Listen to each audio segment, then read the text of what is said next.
Now, earlier today, the modern communist poster boy, Zohran Mamdani, the globalised intifada dude who is the front runner to be the next mayor of New York, he sat down with the ladies of The View. The gushing was vomit-inducing, CJ. Sunny Hostin was beside herself. Joy Behar was exhibiting some rare joy. You'd think they were interviewing some sort of heartthrob, some pop star. Just look at how he was introduced. Zohran Mamdani has been a political lightning rod since pulling off a stunning victory in the New York City mayoral primary, winning the Democratic nomination with more votes than any candidate in the city's history. His grassroots campaign and social progressive message is resonating beyond the borders of New York and even has, the White House calling him out. So please welcome New York State Assemblyman and Democratic mayoral candidate, Zohran Mamdani.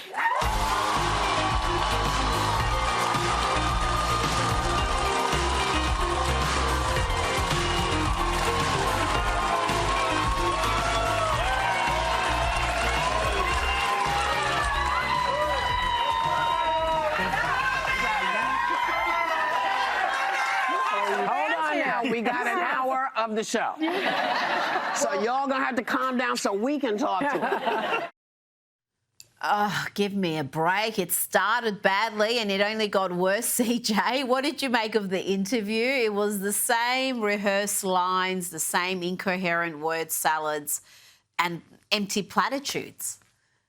You're exactly right. My grandmother is actually the age of many of the folks on The View. And I've only seen her get that excited about George Clooney. So I don't really understand where that's coming from. But what I'll tell you is that the women of The View, they hate America. Zohran Mamdani, he hates America. So I guess they had a lot to bond about during that segment of their failing show. And so I'm not surprised that they're big fans of him. And what they won't be big fans of is when he defunds the police and they get mugged in the streets of that city. They won't be excited when he goes after their, hard-earned dollars, if you let them tell it, that they make from hosting The View, the $1 million that they make. But the thing about that, though, is probably most of them don't even live in New York. They probably live in New Jersey. They probably come down to tape the show. So they'll be probably, inoculated from a lot of the most harmful effects that his reign over the city of New York are going to have.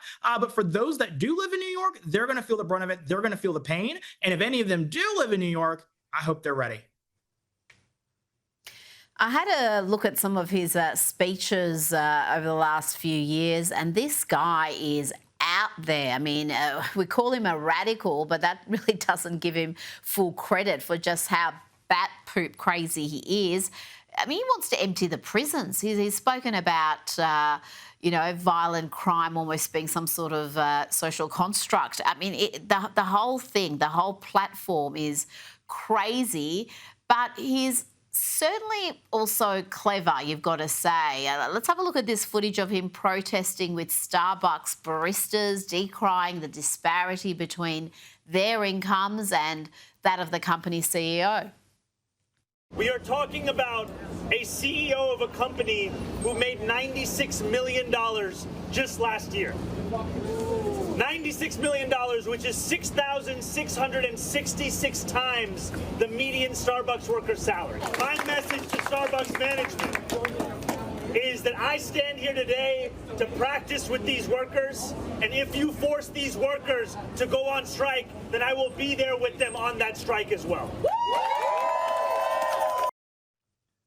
CJ, there's a reason why he's so popular, and it's not just the radical social policies and the promise of free stuff, though that is certainly very popular in a blue city like New York, but he also speaks to the disillusioned young people who don't know how they're ever going to afford a home or even be able to support themselves.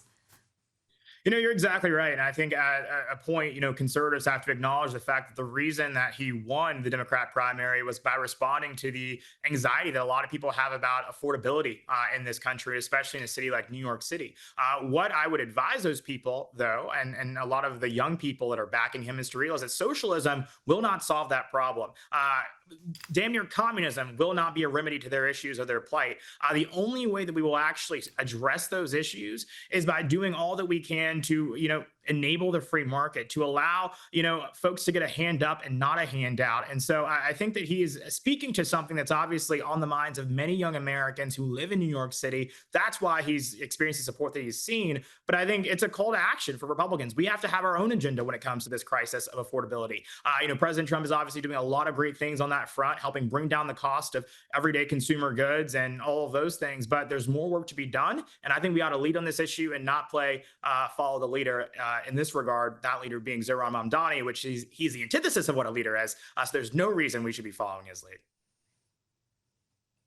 Now let's check in on Pope Leo. Let's have a look at this footage of him blessing a block of ice at a Vatican climate change event. I mean, really? We have Christians under attack from the US to Africa to the Middle East, and this is what the Pope is doing. CJ, he also attacked climate skeptics and said that we have to listen to the cry of the earth. I'm not Catholic, so I'm going to leave it to my Catholic brothers and sisters to hold their own to account. But what I will say is you would think, as you rightfully pointed out, that there would be bigger priorities for the Pope, right? You have Christians being massacred all across the world. Where is his speech on that? Where is his remarks on that? Today, I, saw, a statement he made about the treatment of illegal aliens in America. Illegals are being deported and sent back to the country from which they came. They broke our laws. We treat them like criminals, just like we would treat a criminal who was an American in this country. There's no reason that we should hold to a higher standard to give better treatment or quality to illegal aliens who have no respect for the rule of law or law and order in this country. And so I think the Pope should stick to religion. I think he should stick to, teaching, the Bible's good word. And I think he should leave the political statements to, the politicians. Now to an exclusive from Fox News, which has unearthed note cards from the Biden era showing the administration detailed the names and photos of high-profile Democrats, even Hillary Clinton, for President Biden to help him during live events. CJ, these cards also included journalist questions to Biden during a press conference. So these questions were submitted beforehand. The media, you have to think, was complicit in this charade. No, you're exactly right. They were just another arm of the DNC. And to go even further than that, honestly, when I saw these note cards in this exclusive story from Fox News, I was a little surprised because Joe Biden himself wasn't included. I would assume that he would have had to be reminded, Joe, you are the president. Joe, you live in the White House. Joe, you actually are running this meeting. And so I guess I didn't give him enough credit for reminding himself or remembering himself being the leader of the free world. So I guess, credit where it's due in that regard. Now, CJ, tell me about the government shutdown, the Schumer shutdown as it's being called. What's likely to be the circuit breaker and how concerned is the administration about this shutdown? President Trump seems to be rather relaxed about it. Here he is. Have a look at these images of him negotiating in the Oval Office, and he's got these Trump 2028 caps prominently positioned, just trolling the Democrats. How do you see this ending? I think the White House is relaxed because I think we know that the American people realize that this is a Schumer shutdown. The Democrats own this shutdown. They are choosing to prioritize free health care for illegal aliens in this country over the paychecks of U.S. Army soldiers, of our American service members. They're choosing to prioritize that over the actual goods and services that the American people pay with their taxpayer dollars. And so this is a losing issue for them. At the end of the day, if moderate Democrats came over in the Senate and agreed to a clean extension of this budget, what we would see is the government would immediately reopen. But what would have to happen is that Schumer would have to grow a spine. He would actually have to grow some cojones. And he would have to actually, as J.D. Vance said in a press conference today, not allow AOC to drag him to the far left of his party. And so until that happens, until he shows some courage, the government will remain shut down. And I think the American people will continue to distrust the Democrats' party ability to lead. CJ, it is being called the Schumer shutdown, and I don't think Chuck likes that at all. Every Republican who's gone on TV the last 12 hours or so has called this the Schumer shutdown. What do you say about that name?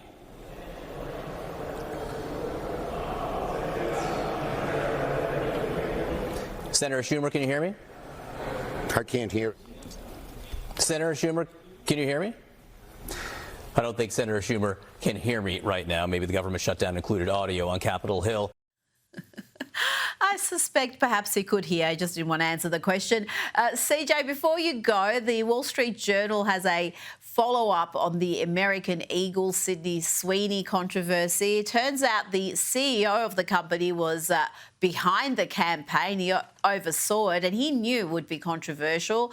Wall Street Journal reports some marketing pundits predicted that the culture war uproar would drain American Eagle's sales and dent its reputation, as similar controversies had for companies like Cracker Barrel, Target and Anheuser-Busch. That would be the Bud Light controversy. Instead, American Eagle's sales improved after the Sweeney campaign began and sales growth turned positive in August. CJ, I can tell you why it wasn't like the other examples. They involved companies going woke and broke. There was no wokeness in this campaign. It was very much mainstream.